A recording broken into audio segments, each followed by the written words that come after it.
Well, will it be the answer? The new rivalry in the jungle and the old rivalry with Indonesia and the Philippines. 152 games between them. 90 have gone the way of the Philippines. Let's see if they can make it 91.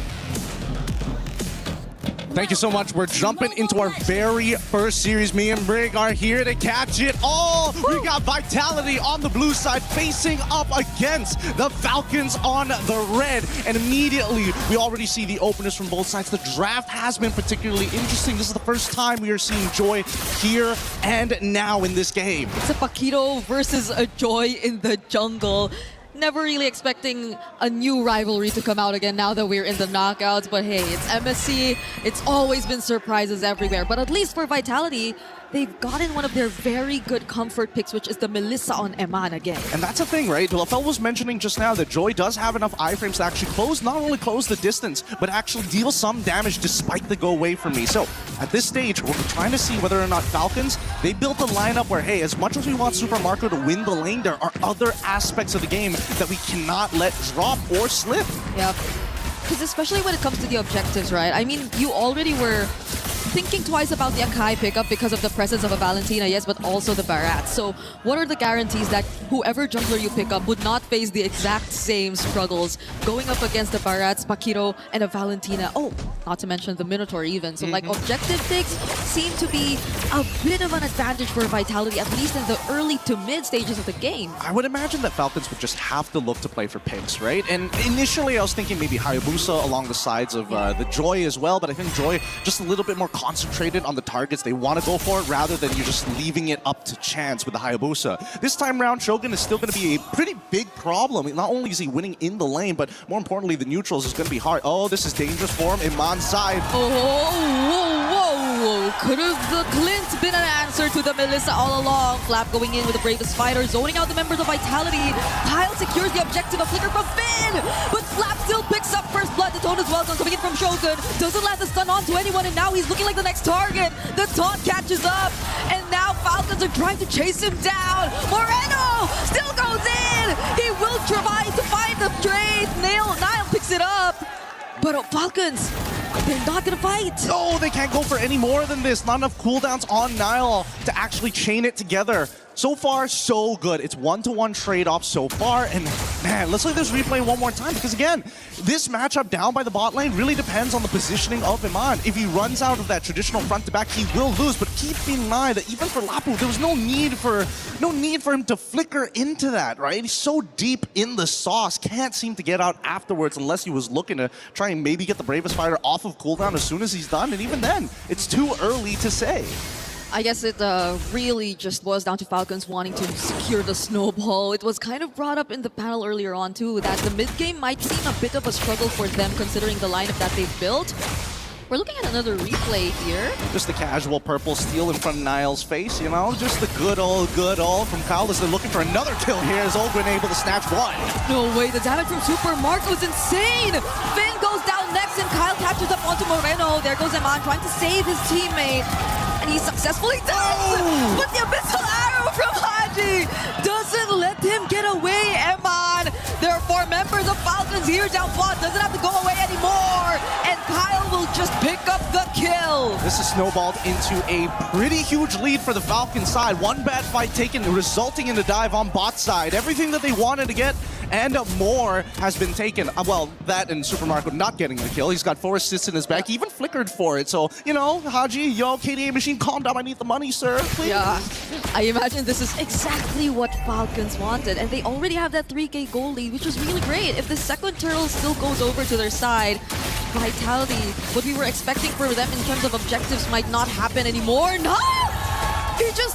He just stole away that objective from Falcons! Now it's Flap all alone in the middle of 4 members. The Minoan Fury already casted, still catches on to Flap. Now picks up another kill. Kyle with the electrifying beats!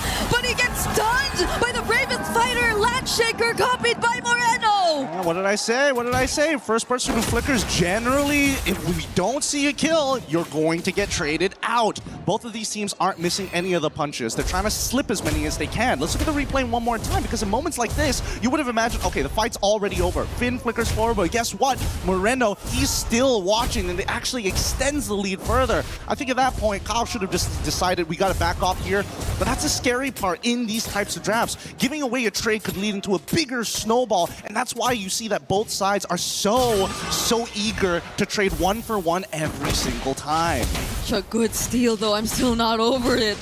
I don't think, and I couldn't really imagine that he was actually within Retribution range.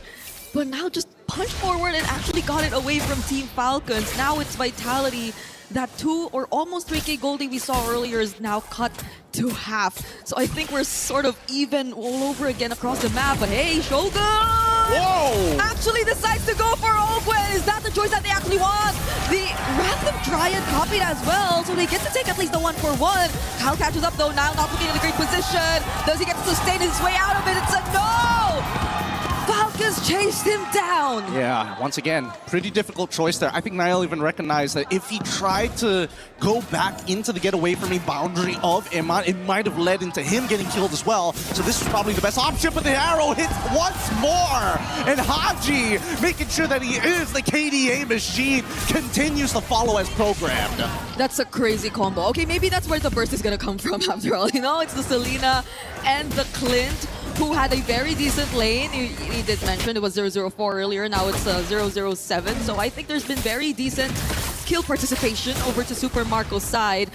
But he is a threat that has yet to be shut down by Vitality. He's so well farmed on this Clint, currently 2 levels ahead of Eman. Let's also not forget about Kyle, who's actually making a lot of these motions happen in the first place. Like Ogwen, it's pretty straightforward. He's just got to chain that CC, but who gets that initiation? Who is able to kind of get all the spells out of their opponents? And I think Kyle has done a phenomenal job as of yet. Now, coming back over to Niall, right? Sky Piercer as second item, pretty dangerous. He's 4-2-0, which is already great, but how many fights will he find despite the 3.2k lead that Falcons have developed, right? And a majority of that lead actually is on Super Marco. Yeah, because I think that fight earlier was started by Vitality, but it was Falcon actually winning it out off of that decision to try and burst down Ogwen, which I think they failed to actually achieve.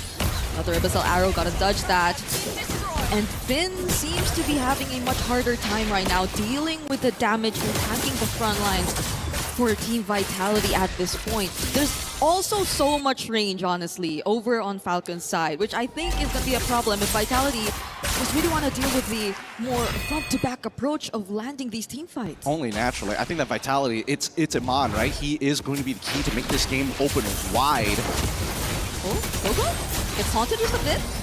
Not gonna really be the target for Falcons just now, though. They just stole away that orange buff, and that's all that they wanted. Yeah, no, this is actually a perfect coming in for Falcons, right? There's no need to try and impose your lead on your opponent, especially when it's within the 2.9 to 3k, right? It's very deceiving for most people. You would imagine that everybody is rich. No, it's not everybody is rich. It's Super Marco and Kyle who's kind of rich, and even then, it's really just Super Marco. So as long as Vitality take Marco out of the question, then maybe they have an opportunity, but Falcons isn't going to let it go for free. So now watch the motions on the map, right? Vitality start from their side of the orange, and they're going to do the sweeping motion towards the top side after they correct bottom, right?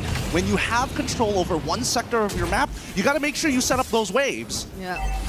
Right now, at least, Falcons, though, will have a clear idea of where Vitality is coming from.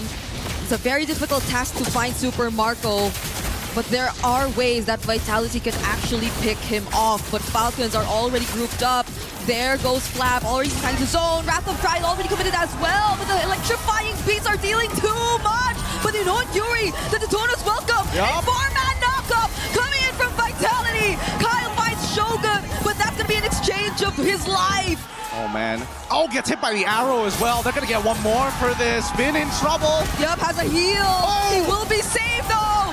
But Flap finds the kill still, and Super Marco, too, picking off Niall. Man. This has got to be really frustrating for Vitality. A great engagement. They found everything that they were looking for. It's just unfortunate that Iman, he's not really the finisher here. It's supposed to be Niall, but he was the one taking so much damage. Look, Nile already with the empowered, with his empowered champion stance, he got the damage reduction and then realizes, I need to get back into the fight. But since he doesn't have Flicker, he can't close the distance as quickly as you would expect a Paquito EXP. So really, it's on Iman to get those big chunks in these fights and then look for Nile to actually try and clean it up, because nobody else on their side can do it other than maybe Moreno if he steals the bravest fighter. Yeah, but honestly, the amount of disruption and formation-breaking heroes that are present in the lineup of Team Falcons are just not making it easy for Eman to do his job, nor even place Muddles in a perfect position to at least force Falcons to be a bit more 50-50 about the team fights that they actually want to take, and now they're on the verge of just losing out on more and more structures.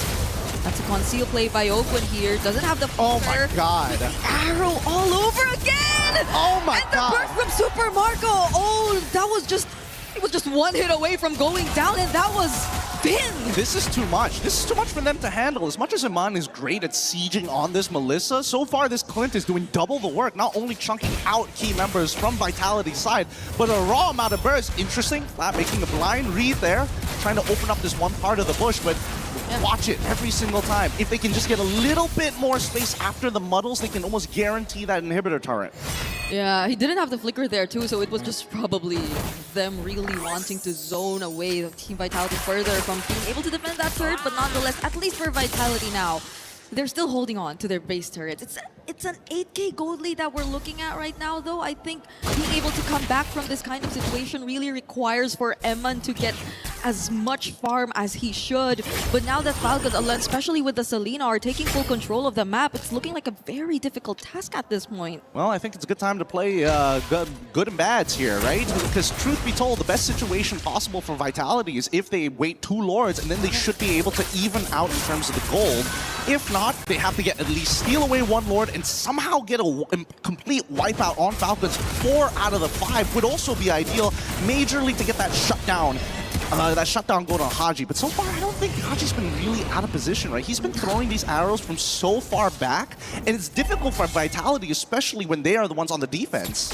Yeah, this Selena is a hero that I really expected to be contested between these two, and whoever seems to be getting his hands on this hero is just able to apply so much pressure against the opponents. But Vitality, you're looking at them right now, they're still showing up, trying to get position around this objective. Oof. I was looking at that arrow. Yeah, but we've got a slow push down on that bot side, and Niall's already trying to correct that top side. It's going to be back into a neutral state. Same goes for mid, so Falcons will not waste any time. They're going to set that up on a hard push down by mid lane.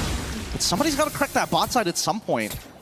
Ogun already using the Wrath of Dryad. Bravest fighter too from Flap. The tone is welcome though. Gonna be committed onto Ogun. They're gonna catch one, and they don't have the Wrath of Dryad anymore. Flicker already forced out for Ogun, but the Minoan Fury of Finn trying to block off the other members of Falcons. Another knockup coming in from him, but the electrifying beats is dealing a bit too much damage. Look at that off angle. Arrow once again. Haji landed on Eman, but he's being protected so well. Oh my god, they're getting corralled like sheep. Super Marco gets 1. 4 more on the chopping block. Another Bravest fighter from Flap and Super Marco. There's just no one dealing with Super Marco and Kyle in the back lines. Oh my goodness, they've completely ran them into a corner, and now they're going to go for the end game scenario. They should be able to defend this, but Iman, he can only take so much damage. Super Marco still has plenty of vault charges. I think he's about to get 2 more here, but they need to clear this wave out. Okay. Oh my god. They get to clear it. They get to clear it for now, but this is Super Marco and Haji. The range that you have to deal with against these 2 members of Falcons. This is no joke. Vitality, I mean, even that Minoan Fury that you saw from Finn earlier, the most that they could do with it is crazy how they're influencing these fights. It's just like it's like a sheepdog corralling sheep. They're just putting them back into the pen every single time, and once they get that back angle, it completely forces Vitality to just say, no, we can't win this fight anymore. We need to keep it front to back as much as we can, and Falcons are the ones who are looking to break that. Not to mention, we should probably drop the bulletproof Marco at this point. He's machine gun Marco, man. He's machine gun Marco with Ballista Haji in the back. Being able to siege them down from underneath the turrets is crazy. Whoa, that was also the great Dragon Spear pickup for Super Marco, as we got to see in the items. Another arrow landing, and they have a Lord still marching in mid. Eman how does he actually deal with this? Ogwen does have the flicker once again. Lord already in the base. Eman below half HP. It's already within range. Vitality have to deal with it first, but Flap lands the stun on Eman, forcing the go away. Kyle finds the kill onto Finn, and Flap is looking to be in danger right here. There goes Rather Giant all over again, and the Falcons, they just put an end to game number 1. Beautiful game here, beautiful game, but the series ain't over just yet. This is the hard work and adaptation coming in from Team Falcons PH after their crushing loss against Vitality in the groups.